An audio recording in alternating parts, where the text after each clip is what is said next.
Pero itong hayop na wawaw na ito, at yung kung sino man ang may-ari niyan, talagang kailangan managot yan. And kung sino man ang nag-aproba nito sa DPWH, kailangan managot. Hi guys, magandang araw sa ating lahat. Ito po ang Gamilix Vlog.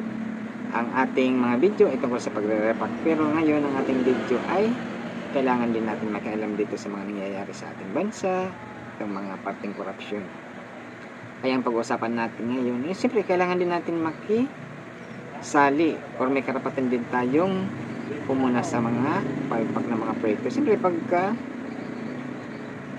bumabaha, lahat tayo damay. Kahit ang lugar ninyo ay hindi binabaha, damay kayo. Kasi diyan tumataas ang mga bilihin sa mga palpak na mga project na yan. Kasi siyempre pag bumabaha or umuulan, ang mga produkto imbes na dadalhin sa ating mga kabayanan ay hindi nakakarating dahil sa mga baha na yan. Siyempre, dyan tayo na dadamay dyan o kayo. Dyan din kayo nadadamay sa mga ganyang kapalpakan ng mga proyekto ng mga iilang mga hindi nagtatrabaho ng mga ang masasabi ko lang, dapat kayong mga kontraktor, wala naman tayong pinapangalaman, gumawa kayo ng proyekto, sabihin ninyo na ito, ang tibay nito ay abot na 100 taon.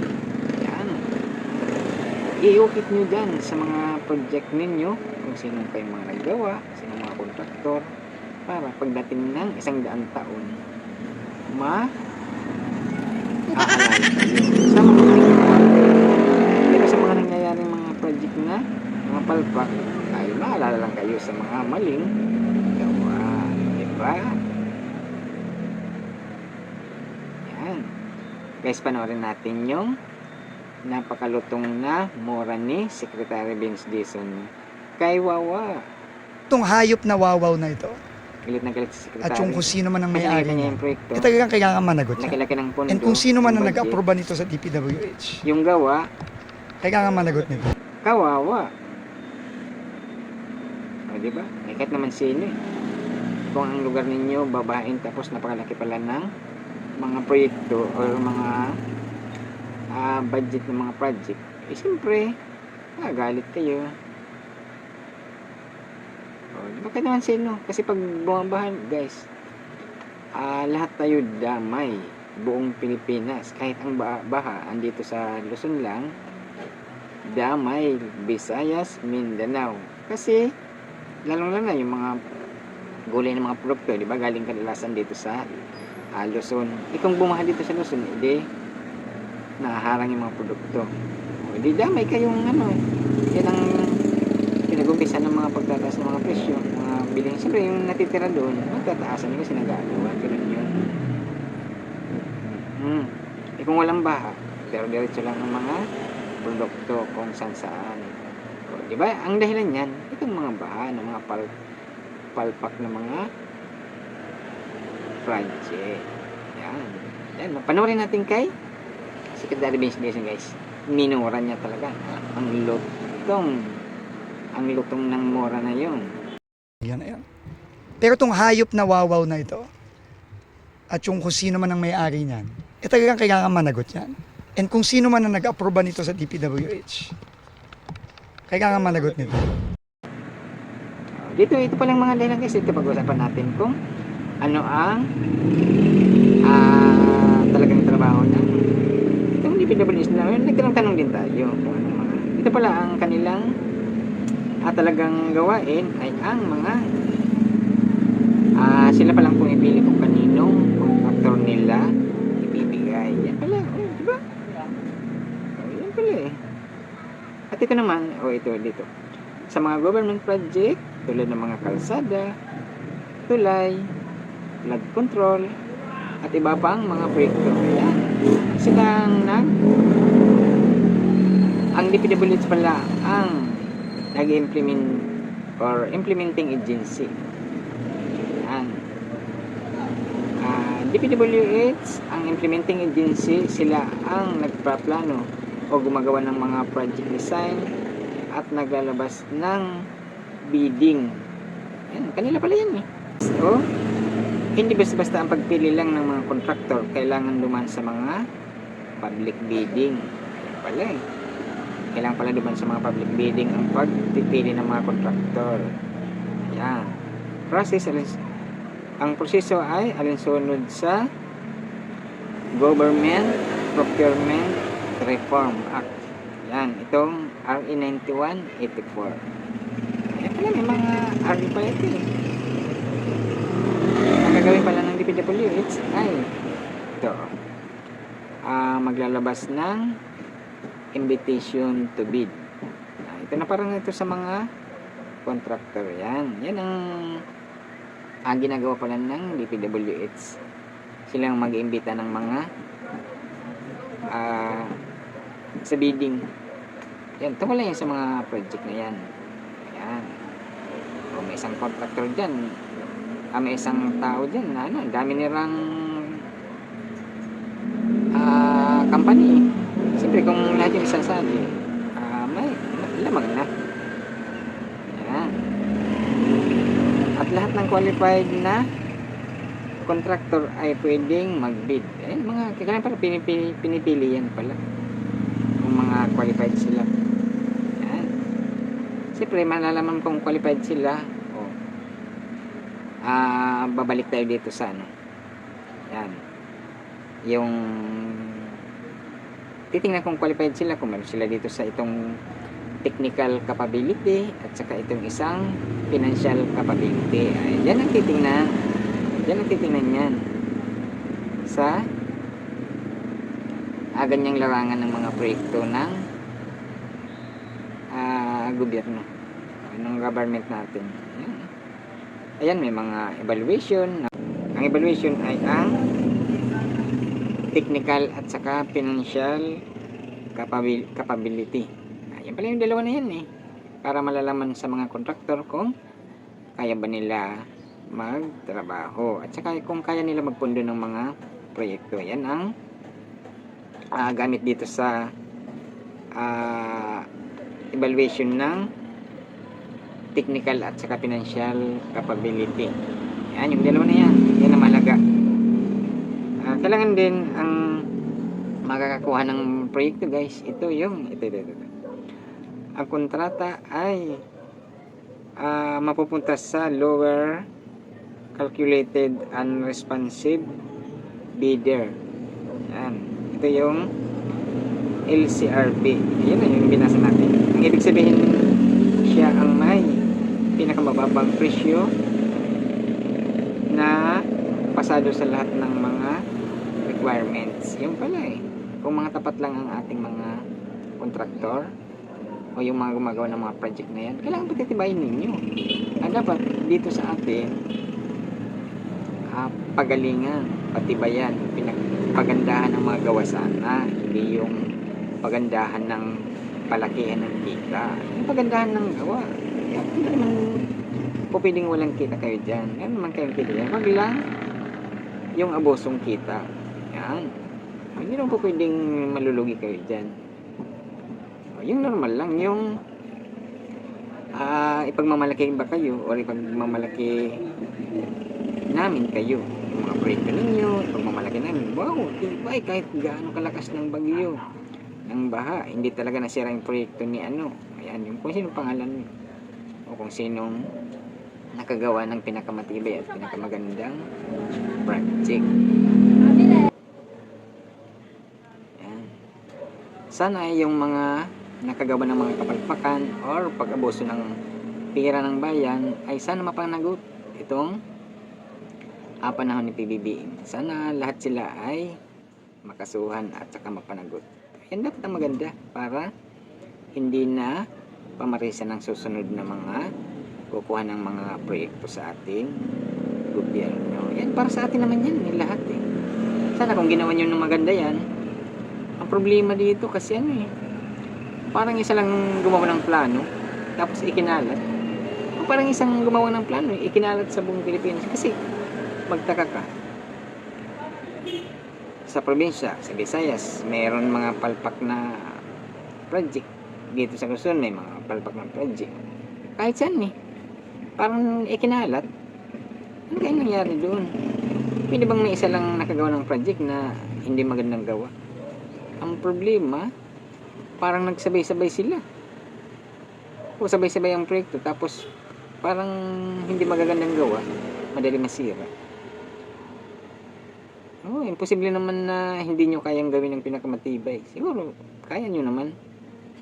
Yung pinakasabihin ninyo, 100 years, itong proyekto na to, hindi ito masisira. Pwede siguro ganun, kaya. Or 50 years, itong dike na to, yung dikin na to, hindi masisira. Kaya siguro yun eh. Sa aming ang barangay, may mga gawa dati. Kung gawa dati, siguro hindi pa ako nagkapanganak. Gawa dati. Hanggang ngayon, andun pa. Titibay, hindi natitibag kahit silsilin mo. Anuin mo ng ng bakal, ng martilyuhin mo. Hindi natitibag basta-basta ang tigas. Siguro yun ang mga napakagandang mga timpla ng simento. Kumbaga hindi tinitipid ang paggagawa. Yun. Ganun dapat. Diba? Kaya nyo naman yan eh. Itong mga gumagawa ng mga project natin, kaya nila yan patibayin. Dapat ang ito pag natapos na itong mga controversial na to, ngayon na yung mga mabubuting mga kontratista na ang sila na magawa ng mga project, o yung hindi na mga abusado. Dapat ganun. Ito ng natin ay wala naman tayong pinapangalanan. Ito ay base lang sa aking komento doon sa mga nangyayari. Siyempre lahat man tayo may karapatang magpuna. Siyempre nadamay tayong lahat.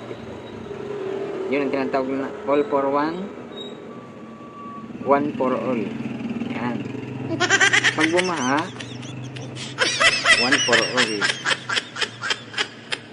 Ay yung kumikita, all for one. ang nababaan, one for all. Yan, lahat eh, nanadali eh. Ang kumikita, one lang, all for one. Yan ang kaibahan dyan. Diba? Tayo, nag-ano lang tayo. Wala naman tayong tinuturo na tao dito. Ito ay bahagi lang ng ating pagkadismaya sa mga nangyayari. Diba kahit naman sila? Kailangan pupunahin din natin sila. Hindi naman pwedeng pumalpak sila. Tatawa lang tayo. Walang ganun. Kahit na paano, maglalabas din tayo ng mga sinoon natin. Diba? Para ang susunod na ay mga mabubuting gawa na ang maninibabaw. Diba? Namura tuloy kayo ni Sick Beans. Pasaway kasi kayo eh. Yan. Diba? Napakalutong ng mura. Grabe galit na galit yun si sekretary halos siguro. Kung nandun yung mga contractor na yun, halos siguro bato yung bato nun. Ayan. Tayo, matatawa lang tayo sa nangyayari. Alam tayo. Mag-iiyak tayo. Paala sila. Basta sa atin lang, mapanagot sila bago man lang magpalit ng administrasyon. Kasi, naku, mahirap yun guys. Baka naman, ang pagdating naman sa 2028 election, naku, ang gagawin ng mga yan, do-donate dun sa mga kandidato na malalakas. Pag nanalo, bawi. Yan. Kaya ngayon pa lang dapat mapanagot na sila yung mga nagkasala para matigil na sila. Alam mo guys, yung mga yan, yung mga contractor na yan, yung mga maliliit pa yan, iba yung mga sinasabi nila nun eh. Paglaki ko, gusto kong maging engineer para makatulong sa ating bansa. Nang lumaki na, ano nangyari? Gusto ko gusto nang kumita or hindi na natupad yung mga bata sila yung sinasabi nila, gusto na makatulong. Ngayon gusto na makakabid.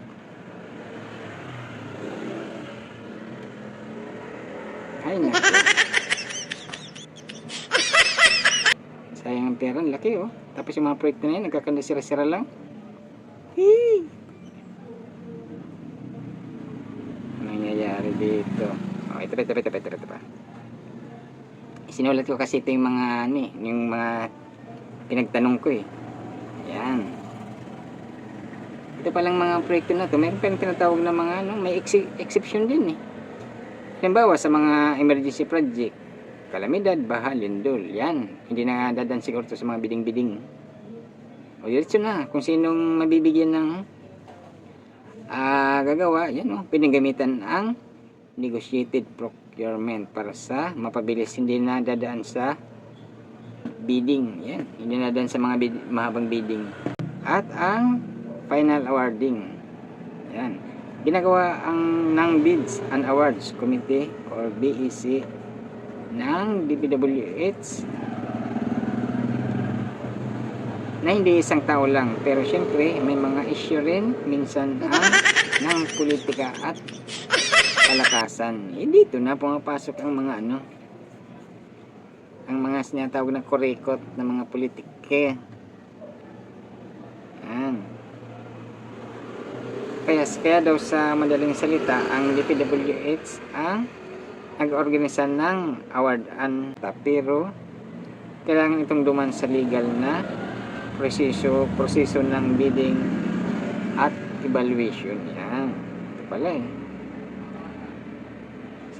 Sa DPWH structure, ang mga district engineer ay mahalagang papel. Yan pala, ito na yung mga district engineer. Ito na. Ito. Ang mga district engineer pala ay may mahalagang papel sa mga proyekto ng gobyerno, lalo na sa kanilang nasasakupan.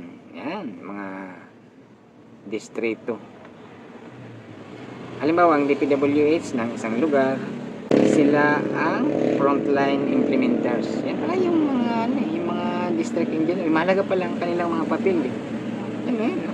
Sila ang nagpapatupad or ang frontline implementers ng mga project, kalsada, tulay, flood control, school building, at iba pa sa mga distrito to yung mga lugar. Ito. Depende sa mga lungsod. Ito, sila palang supervision at nagmo-monitor ng mga proyekto. Yan yung mga district engineer pala, yung malaga pala ang mga papel nila eh, kung yung matitino lang. Pero yun ba siguro, di ko alam kung sinusupervise pa nila yung mga proyekto na yan. Baka hindi na. Kwentong barbero na lang. Yan. Sila nga nag-i-inspection at nagmo-monitor ng progreso ng project o ng proyekto. Siguro titingnan mo kung naayon dun sa plano o kung magandang kanilang mga gawa, kung matitibay ba o hindi. Sila ang gumagawa ng mga report. Yan, mga project reports. At isinusumiti pala ito nila sa regional office o central office ng DPWH. Yan pala mahalaga pala mga papel ng mga district engineer na yan eh. Dapat sila yung pinakaunang mga tapat dyan. Yan. Hindi ba nabibigyan ng ayan yung pag-asikaso ng mga bidding sa local level. Ayan yung sa mga na yan, mga lugar-lugar na yan. Yung mga bayan-bayan. Yan. Yung kasama sila sa bids and award committee. Yan sa mga district level. Sila ang nagsisiguro ng maayos na bidding. Yan. Yung mga kontraktor to. Bidding process at napupunta sa karapat-dapat na kontraktor. Ayan, yung hindi ito focus. Yung dapat napupunta sa mga kontraktor na matitino. Ayan. Ayan dapat ang kung mga tapat lang.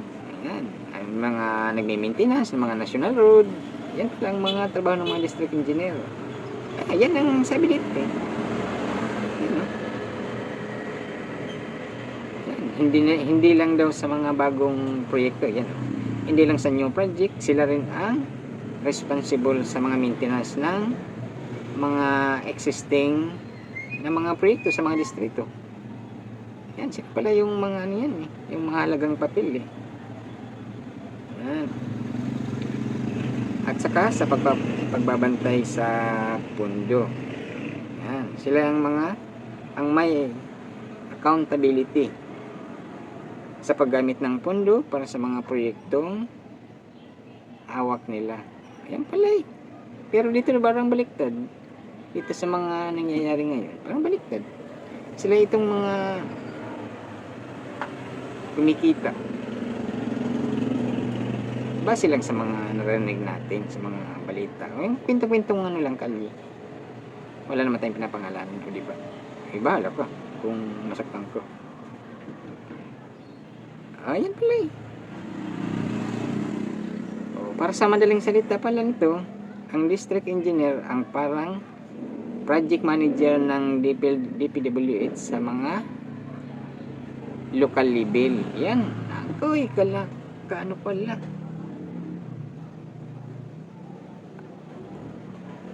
Ang laki pala ng mga papel nitong mga district engineer sa ating mga distrito. Ayun oh. At siya pa rin siya daw siya ang nagbabantay mula sa planning, sa bidding, implementasyon hanggang sa completion ng mga proyektong pinapatupad. Yan. O, sa mga kanya-kanyang distrito. Oh, yung pala eh. Bakit hindi yun ginagawa? Ngayon, kagulo na sa mga proyekto. Ikot buong Pilipinas. Daming palpak na mga proyekto. Ano ba yan? Dapat gawin nyo naman yung pinaka-the best na project, pinakamatibay. Kung ako lang ganyang engineer, gagawin ko yung pinakamatibay. Iukit ko dun yung pangalan ko. Yung nagpundo. Kaming mga gumawa. Susulat ko doon. Tapos susulatan ko doon. Ito, 100 years itong hindi masisira na proyekto ko. Ganun dapat. Okay, mandaw. Wala pang ang isang taon, sira na agad. Bakit pinapatabang ang mga templada? Para sa susunod gawin uli. Ayun, naku, bandaw. Ayan pala eh.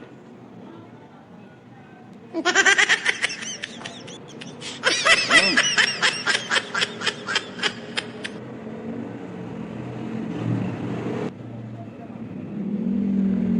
Ito naman guys, ito na yung tinatawag na yung mga posisyon ng mga district engineer kung paano nagagamit sa mga anomalya. O dito. Ito pag-uusapan natin. Itong pinagtanungan natin, mukhang marunong to eh. Ayan. Paano nagagamit ang posisyon ng district engineer sa anomalya o kickback? Anong kickback? Ano yun? Yung sinipang mo sa likod. Baka siguro ito yung naririnig natin sa mga balita ng mga kickback. Yan, sa bidding process, ito ang dapat per ang bidding. Yan, dapat daw per ang bidding. Pero minsan, may reads bidding. Ayun na, ito yung tinatawag na reads bidding. O pinapaboran ang kakilala o partner na contractor.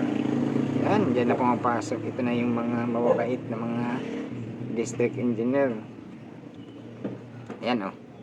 Halimbawa, pwedeng i-disqualify ang ibang bidder na maliit na dahilan para maiwan lang ang napili nilang contractor. Yan o. Pwedeng gawa ng mali yung mga ibang sumasali ng mga bidder. Yan. Yan, sa project costing. Yan o, pwedeng palakin ang project cost, overprice. Yan ang pinagkakakitaan na. Ano lang natin to, kumbaga,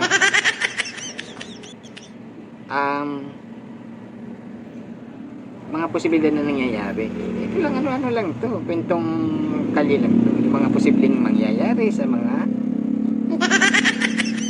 posisyon ng mga district engineer. Ano lang natin to ha, wala naman tayong pinapangalanan dito na tao na ikaw, ano to, wala. kumbaga ano lang natin to, kwento-kwentuhan na posibleng mangyari or nangyayari. Yan. Yan. Yung pwedeng palakin ang project cost or overpricing. Okay. Halimbawa, proyekto na dapat 10M lang ay gagawin na 15M. Sa papel ang imbis na 10M lang ang presyo ng proyekto, gagawin daw na 15. O yan siguro yung pinaka-tubo. Sa papel lang ang sobra. Kaya napupunta sa hatian. Ayun. Kumbaga dadagdagan nyo pundo. Pero ang gagastusin, imbis na halagang 10 lang ang proyekto, o gagawin 15. Yung iba doon, hindi na gagastusin. Kumbaga ano lang, pang merienda na yung iba. Yan. Yan sa mga material at quality control. Yan, sila ang nag-i-inspection kung tama ang quality ng simento, bakal, graba at iba pa. Yan pala yung mga trabaho ng mga ito guys ang mga posibilidad na mangyari or nangyayari. O ito yung mga district engineer guys. Ito dapat, or kung hindi sila daw mahigpit, pwedeng gumamit ng mga substandard material para makatipid ang mga kontraktor. Kailangan pala ang mga engineer, district engineer, sinusubaybayan ng mga proyekto. Titingnan nila kung maganda ang mga ginagamit ng mga kagamitan para dun sa mga proyekto na yun. Yan, no? Kung hindi pala sila mahigpit, pwedeng gumamit ng mga substandard na mga material ang mga kontraktor. Oo nga, dapat pala doon binabantayan nila kung anong mga ginagamit ng mga bakal ba, malalaki ba o maliliit, yung simento ba, tama ba yung mga timpla. Diba alam naman nila yan. Pwede ba yung mga ganun? Dapat yun ang mga binabantayan, inspection, yung mga ginagawa ng mga kontraktor. Yun. Kaya pala sabi dito, para daw makatipid ang mga kontraktor, o baka daw kung hindi higpitan, baka pwedeng gumamit ng mga substandard material. At saka para makatipid sa mga kontraktor. Tapos may parte ang engineer. Yun na yung mga nasa balita ngayon. Parang ganun nga nangyayari, no? Hindi man natin alam, sila naman nakakalam din. Tayo, hanggang ano lang tayo eh. Hanggang kumikomento lang tayo or nagsusubaybay sa mga nangyayari. Yan. Yan sa mga project accomplishment report. Sila pa yun. Trabaho pala nila yun. Kasi minsan may nire-report doon, tapos na. Pero wala pang umpisan. Ang report sa papel, tapos na. Tapos na siguro yung bias. Ano ba yun? Gagawa ka ng report, tapos na. Pag i-inspection ng lugar, wala pa pala. Di ba yung mga nabutan ni Sik? Yung nagpupumawag sa paggawa.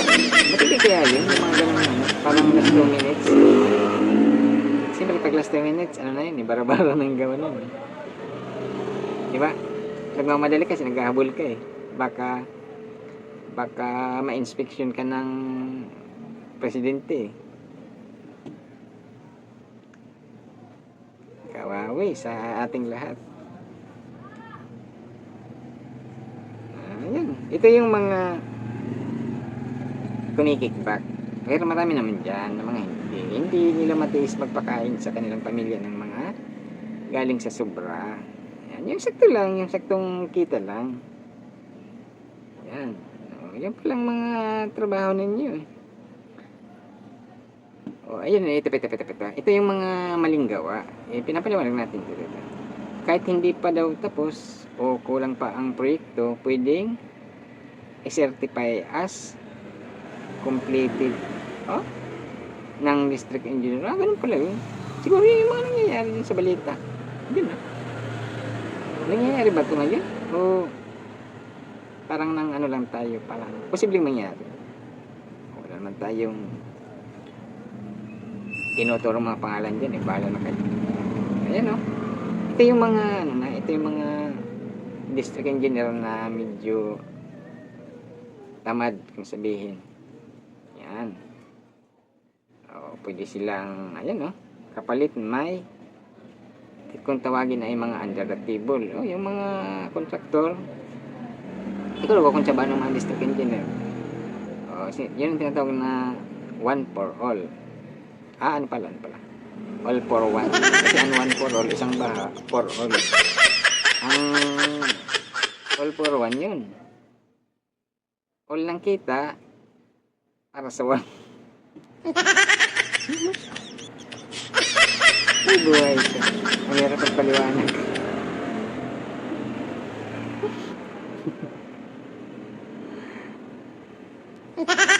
No? Ang hirap magpaliwanag dito. Ito kasing pinagtanungan natin, ano eh, matalino ata ito eh. May alam siguro dito. Itong napagtanungan natin kasi natin eh, mukhang marunong eh. Kasali yata ito eh. Parang AI ata itong napagtanungan natin eh. Ay buhay. Ayan oh. Sa pundo at billing daw. Ang release ng bayad sa kontraktor ay dadaan sa rekomendasyon o approval nila ng mga district engineer to. O kung hindi ka marunong makisama, minsan nadidili ang billing ng kontraktor. Ayan, itong mga kontraktor na mga kuripot siguro eh, hindi nag bibigay ng ano eh, sa likod eh. Hindi nag-ano ng pangmerienda eh, sa mga district engineer eh. Ito yung mga kontraktor ng mga ano, kuripot, hindi nagpapadulas. Ayan. Ang sinasabi dito, yan. Kung hindi ka marunong makisama daw, minsan nadidili ang billing ng kontraktor. Yung siguro yung bayad na yun, yung mga bayad nila doon sa mga nagtatrabaho, ididili yung bayad. Yan, yung billing. Bayad sa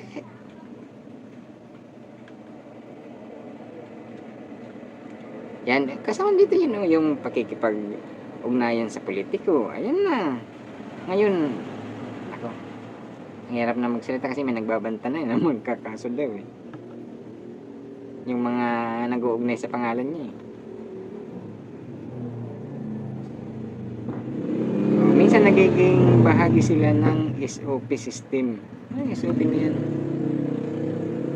Matanong ko kung anong SOP na yan. Yun na, sistema. Yan. Minsan nagiging bahagi sila ng SOP system ng DPWH. Ano ba yan? Ayan. SOP system sa pagitan ng DPWH. Yun na. Sali na. Yung DPWH at saka ng politiko. Parang hati-hati na ito ah. Ayan, may mga hatian sa 4% bago pa man mag-umpisa ang proyekto. Hindi pa nabibintang isda, pinaghati-hatian na.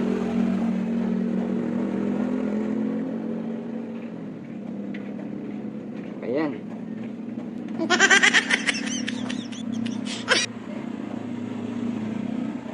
Ito yung napagtanungan ko, magaling eh, kasali yata eh.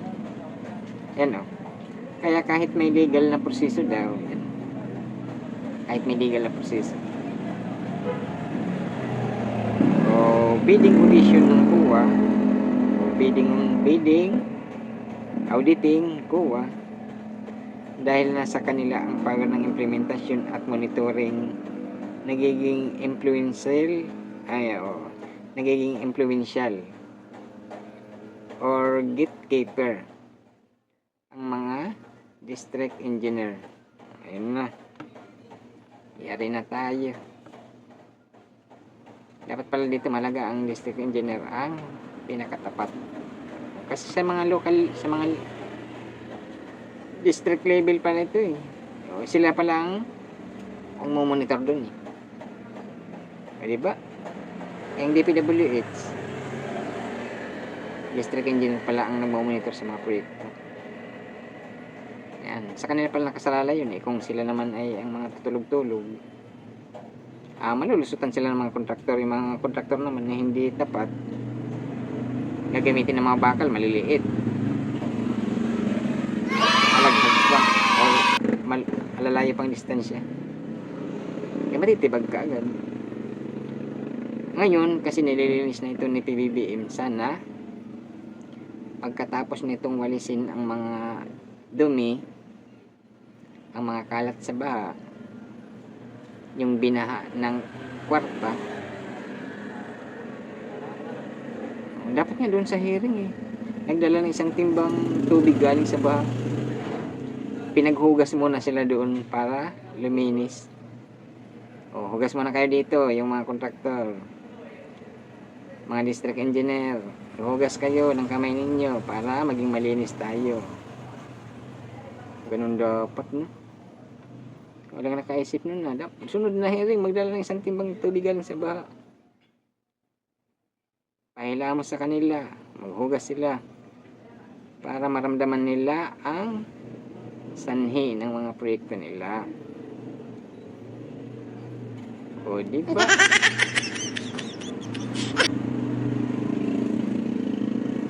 Yan. Ito, matalino talaga itong napagtanungan ko eh. Ayan. Ito pa lang. Ang tinatawag daw na regs bidding ay yung bidding process na hindi napatas mula sa umpisa. Naloko na. Ibig sabihin, magbidding-bidding tapos luto na. Bakit pa nagbidding-bidding? Di wala na. Kung luto na kaagad, ayun na. Ang regs bidding ay bidding process na hindi napatas mula sa umpisa pala. Dahil napagkasunduan na kung sino ang mananalo bago pa man magsimula ang official na bidding. Bakit pa magtawag pa? Kung yun naman na napili na. Yan, paano man nangyayari daw ang regs bidding? Yan, may pre-arranged winner. Yan yung mga tinatawag na pre-arranged winner. Yan. Bago pa man daw magbukas ng bidding, may napili na silang kontraktor na dapat manalo. Hagoy naman daw ito. Hindi pagdating ng iba, wala na. Ano na lang, sige uwian na, tapos na, nanalo na.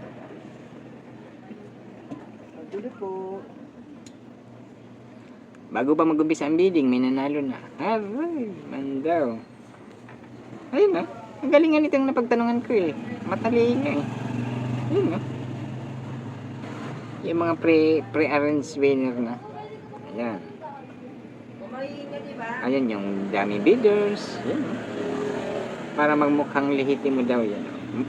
Yung mga dummy bidders para magmukhang, ayan, para magmukhang lehitimo, nagpapasali sila ng ibang kontraktor. Nagpapasali pa. O, para magmukhang lehitimo, nagpapasali sila ng ibang kontraktor. Madalas mga kakilala rin. Hala, sila na lang. Silang palang may-ari ng 5 construction company. Ano mga 5 kontraktor. 5 kontraktor, pero isa lang palang may-ari. Yay. Ayan. Madalas daw mga magkakakilala rin na tataas lang ang presyo. Ito ang tinatawag na parang magkukuntsabahan na kasi magkakakilala eh. Ano na yung magaluto na kung sino mananalo. Yan eh. Yan para daw tataas lang ang presyo o maglalagay ng kulang na requirements. Pag may kulang ng requirements, kunyari, kulang ka na requirements, ganito, tanggal ka na. Ayun, yung mabuti tuloy na tanggal. yung masasamang natira.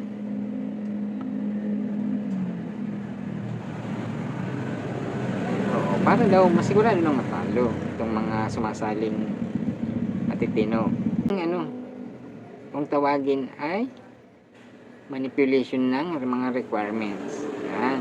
Pwedeng gawing masyadong specific ang requirements para sa sakto lang ang pasok yung or saktong makapasok ang paboritong contractor. O, ganun. At saka yung mga under the table deals. Yan. Ito yung napagtanungan ko eh. Yan. Yung nanalo ay nagbibigay ng kickback sa mga opisyal o sa back ito yung mga ano eh, bids and award committee. Ito yung mga nag-a-award eh. Back bids and award committee. Sino kaya yun sila? No? Totoo kaya? Halimbawa daw, mga simpleng sitwasyon lang. Mga simpleng sitwasyon, may mga project worth 15, ayun para sa isang tulay, 3 ang magbibid yan. Ito yung example ng napagtanungan ko eh. Matalino to eh. Ito. Halimbawa daw sa simpleng sitwasyon, may project worth na 50M para sa isang tulay lang. Tulay. Siguro maliit lang yun. Pinalaki lang yung presyo. Ayan. 3 ang magbibid, contractor, EPC. Ayan. Pero bago pa man magbid, nagkasundo na si DPWH official at saka itong mga tinatawag daw guys na mga scripted na. Yan. Bago pa magbidding, 3 nagbid, pero may isa nang napili na pala. Kung tawagin nito ay scripted na pala. Dito sa Ayan. Ito. Kahit daw may 3 bidder, sigurado si contractor yun ang napili ng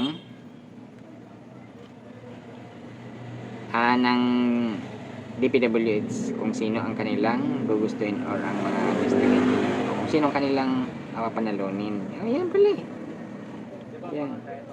Kumbaga daw sa madaling salita, yan. Titignan talino kasi itong napagtanungan natin eh. Sa madaling salita, ang Reds bidding ay parang scripted contest na. Yan o.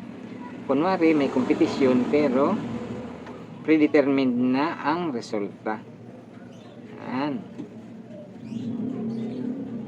Ibig sabihin, bago pa napagpasyahan, mayroon talagang mananalo, may napili na. Yung ibang parang mga extra na lang, uwian na. May nanalo na eh. Yun lang ating mga nalaman dito sa pagtatanong natin dito dito marunong kasi itong napagtanungan natin eh. Kaya niyang sagutin ang lahat ng mga nangyayari. Kaya guys, itong mga ating ano lang naman natin to, wala naman tayong tinuturo kung sino dyan sa mga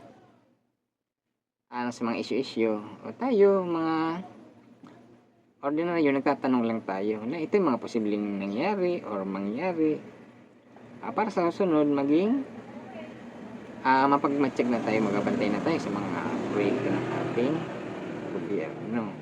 Siyempre tayo wala naman tayong siyempre pag mabaha o anong mga nangyayari sa mga proyekto, damay tayong lahat. Kaya sana magbago na ang lahat at wag lang puro pera ang nasa isip. Isipin nyo naman yung ibang mga tao, isipin nyo naman yung mga ibang lugar dyan. Tingnan nyo yung mga ibang lugar dyan na yung tubig hindi umaalis. Mga bahay-bayan na maraming mga nakatirang tao nagtitiis. Hindi kayo naawad eh. Nagtitiis ang tao kasi walang pagpilian ng mga tirahan. Doon sila tumitira. Kung alis sila doon, saan sila pupunta, diba? Ganun lang kadali yun sa may pera. Pero yung mga walang pera, mahirap gawin yun. Kahit ka lubog sa baha, magtitiis ka doon. Doon ka eh, wala kang perang magagamit kung aalis ka doon. Kung mapera ka, madali lang. O diba? Ganun sana mag-isip din ng mga Pilipino. Bakit Pilipino din ang sumisira sa Pilipinas? Ano kang nangyari doon? Dapat Pilipinas ang magtatanggol sa ating bansa, mga Pilipino din. Bakit sa ngayon mga Pilipino ang sumisira? Agoy, ano ba yun nangyayari? Diba? Dapat tayong mga Pilipino nagtutulungan na gumanda ang ating bansa, hindi masira. Yun. Pag nakulig sabihin. Ayan guys, abangan naman natin ang mga matitino naman ang mga mamumuno ng or magagawa ng mga proyekto sa Pilipinas. Para may iba naman.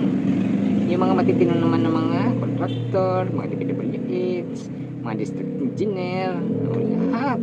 Yung mga matitino naman ang magibabaw para makita naman natin ang ginhawa ng ating bansa or mga probinsya.